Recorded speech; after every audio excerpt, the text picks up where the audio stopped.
I'm here to share one of my new favorite dessert snack recipes today. I call it brittle, and while I don't have an exact written recipe per se, you can't really screw it up if you listen up. So it's very simple. You start with one of your favorite nut butters. I've made it with almond and peanut butter. They both turn out great. And then you need some sort of fat or oil that's pretty solid at room temperature or refrigerated. So you wouldn't want to use olive oil. I've used coconut oil or different spreads you find in containers at the store. You could probably try butter, but I haven't tried that yet. And then some type of cereal to give it a crunch. I chose this gluten-free organic cereal. I like the different textures and that it's crunchy, but you could probably choose most any of them. And then I chose to put a little sweetener in mine. I've made it without any, which was fine. It just left a little to be desired. I do like to put a squirt of honey in mine. It's probably 1 to 2 tablespoons, or you could even use artificial sweetener if you really wanted it low sugar.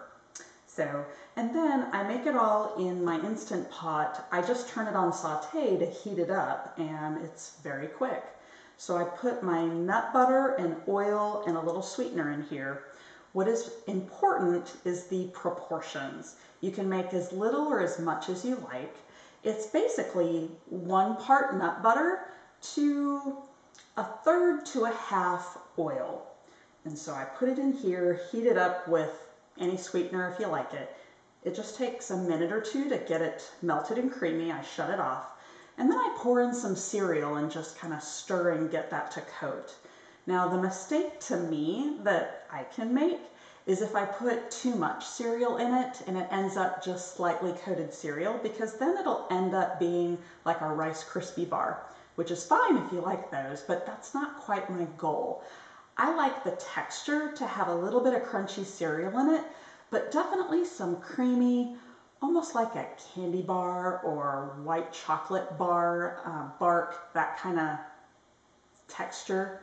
And so I've heated it up, stirred in some cereal, and then I just pour it into a tray lined with aluminum foil. And as you can see, there's little spaces in between the cereal. To me, that'll turn out perfect. And then I just pop it in the freezer. Now I'll keep it in the freezer because then it's not going to go bad, it's not going to melt on hot days, and I can have it whenever I like for as long as I want, not that it lasts long. And then I just break it into pieces however much I like. So there it is, piece of cake. It's not low carb or low calorie, but it's a whole lot more nutritious than your average cake, cookies, or ice cream. If you have any favorite snacks that you want to share, please let me know. Research shows that clicking the thumbs up and subscribe button will make fingers healthy and strong, and besides, it's free.